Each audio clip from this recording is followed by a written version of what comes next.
Assalamualaikum warahmatullahi wabarakatuh. Perkenalkan, nama saya Meitrani Reski Handayani.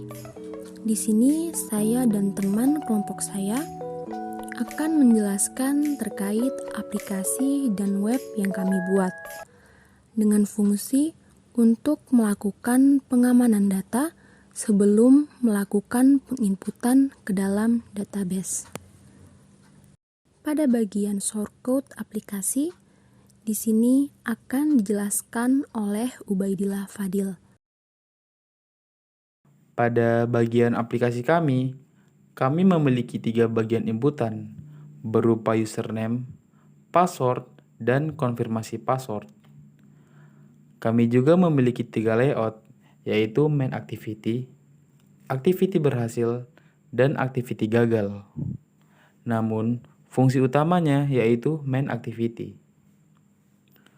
Oke, langsung saja kita masuk ke Java dari main activity.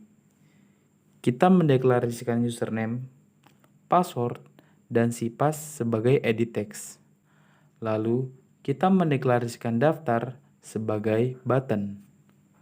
Lalu, kita mendeklarasikan salt hex sebagai private string dan key sebagai string di mana value-nya adalah nama. Di mana salt hex memiliki value berjumlah 16 karakter. Lalu, username adalah edt username. Password adalah edt pass1. CPass adalah edt conpass dan daftar adalah edt submit. Di mana apabila daftar diklik dan jika username panjangnya sama dengan 0 atau tidak diisi, maka kolom username akan memunculkan username diperlukan. Tidak jika password panjangnya sama dengan 0 atau tidak diisi, maka kolom password akan memunculkan password diperlukan. Tidak jika CPass panjangnya sama dengan 0 atau tidak diisi, maka kolom CPass akan memunculkan konfirmasi password diperlukan. Jika semua kolom sudah lengkap, tidak ada inputan yang kosong, maka Java akan melakukan fungsi post ke PHP, di mana fungsi post ke PHP adalah deklarasi string request, sama dengan registrasi yang akan melakukan post ke URL hosting milik kita, di mana domainnya adalah informatika20.myid dan path filenya adalah api.php yang sebelumnya akan menyiapkan value di mana string ke hex adalah salt hex ditambah hex dari get text username, atau dengan kata lain mengambil inputan username, di mana value parameter dari username adalah ke hex atau username yang sudah dienkripsi menggunakan hex dan salt. Lalu, parameter password adalah isi dari inputan password, dan parameter confirm adalah inputan dari CPass atau isi dari konfirmasi password. Apabila semua parameter tadi sudah terpost ke PHP, maka Java akan membaca status dari nilai JSON yang dimana case pertama adalah sukses. Maka Java akan mengalihkannya ke layout berhasil. Lalu case 2 adalah beda, di mana Java akan mengalihkannya ke layout gagal dan memunculkan teks password tidak sama. Selanjutnya, case ketiga adalah ada, di mana Java akan mengalihkannya ke layout gagal dan memunculkan teks username sudah digunakan. Terakhir, case keempat adalah terlarang, di mana Java akan mengalihkannya ke layout gagal dan memunculkan teks username hanya boleh huruf dan angka. Pada bagian PHP akan dijelaskan oleh Saiful Kelubas.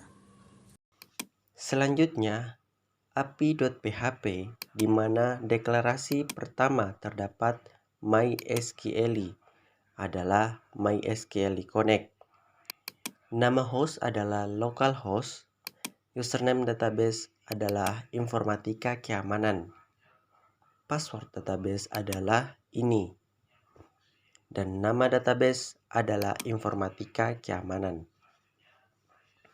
Apabila server mendeteksi request post, maka deklarasi value adalah post username. Lalu, deklarasi toHex adalah substring dari deklarasi value dikurangi 16 karakter yang akan diteruskan ke deklarasi unhex, di mana deklarasi toUnhex akan didekrypt lalu deklarasi username melakukan fungsi trim dari hasil deklarasi unhex.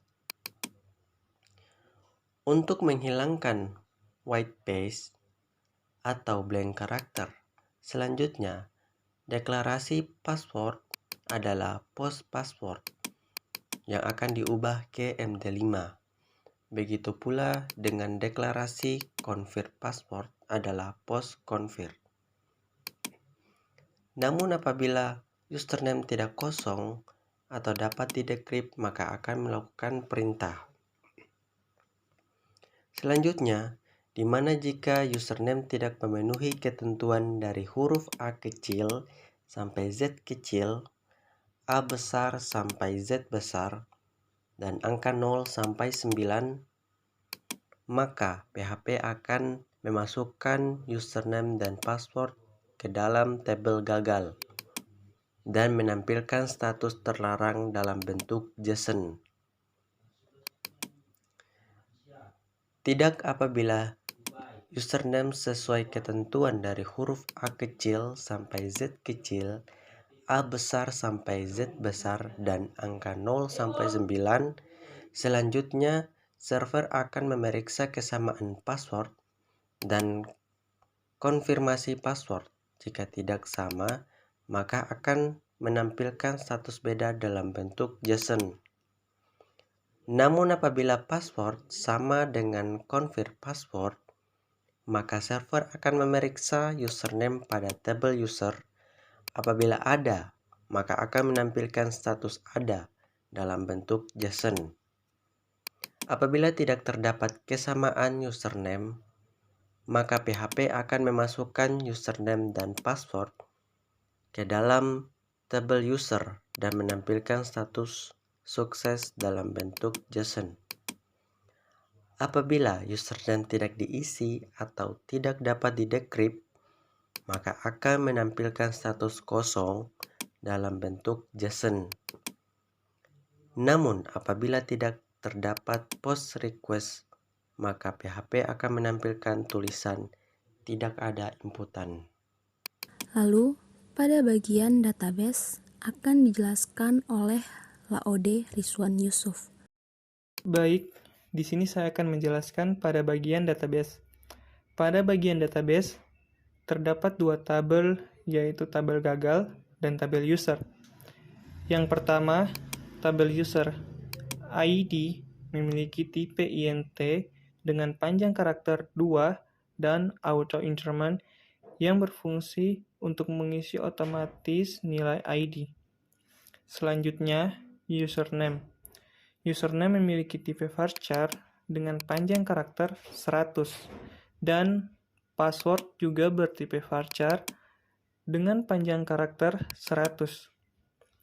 Selanjutnya yang kedua, pada tabel gagal di mana ID adalah primer key yang memiliki tipe int dengan panjang karakter 2 dan auto increment yang berfungsi untuk mengisi otomatis nilai ID.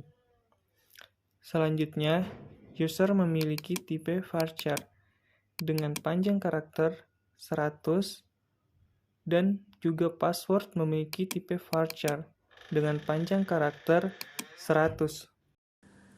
Selanjutnya, pada bagian demo aplikasi akan dijelaskan oleh Atisya Badiatun Rahma Yusuf.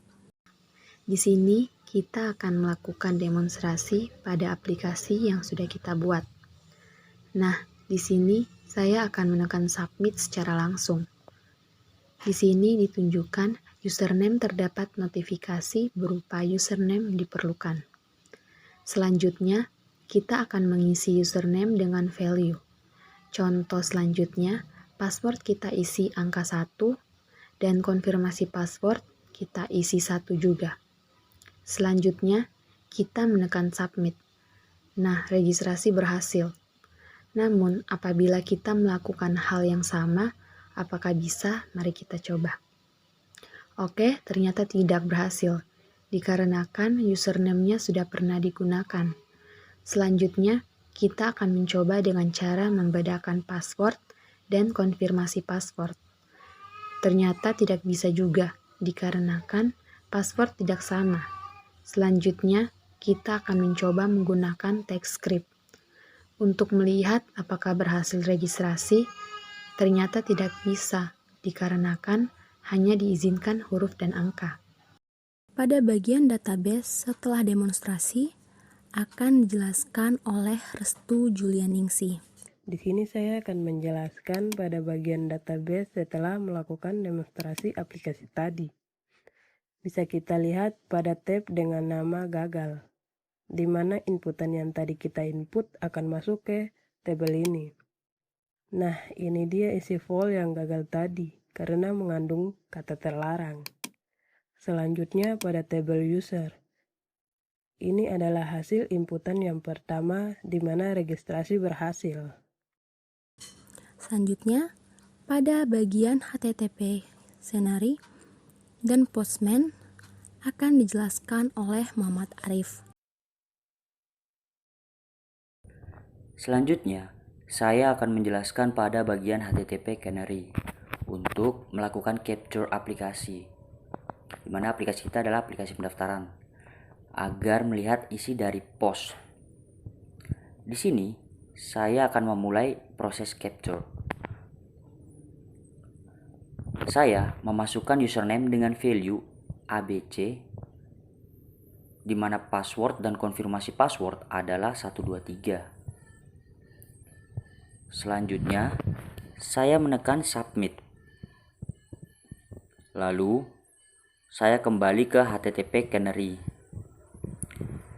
di mana saya menemukan metode berupa post, yang mana targetnya adalah informatika myid api.php. Nah, di sini bisa kita lihat pada bagian request dan preview, di mana confirm sama dengan 123 dan password sama dengan 123 juga. Lalu username dengan value yang sudah transkripsi tentunya.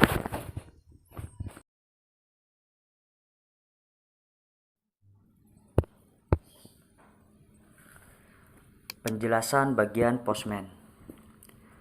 Pertama, kita membuat workspace. Di sini saya sudah membuat workspace.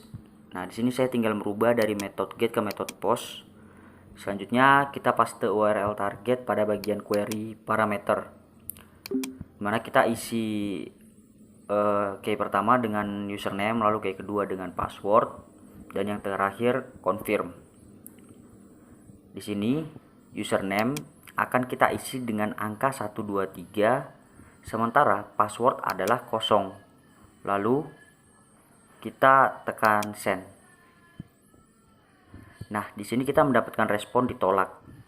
Sesuai dengan penjelasan PHP tadi, artinya username tidak bisa dienkripsi atau kosong, karena harusnya adalah bernilai atau memiliki value berupa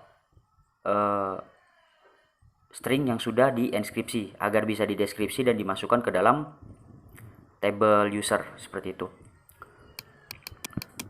Yang kedua, kita mengubah value username menjadi value yang tadi kita dapat di HTTP Canary, lalu kita klik send. Nah, di sini kita mendapatkan respon status ada. Artinya, username sudah digunakan, di mana ini tidak akan diinput ke database sehingga mencegah terjadinya serangan DOS. Oke, selanjutnya yang ketiga, anggap saja hacker mengetahui pola di mana enskripsi berupa hex dengan menambahkan salt. Jadi, hacker membuat hex dari script XSS. Selanjutnya menekan send, maka akan muncul responnya adalah terlarang. Sehingga ini akan mencegah terjadinya XSS.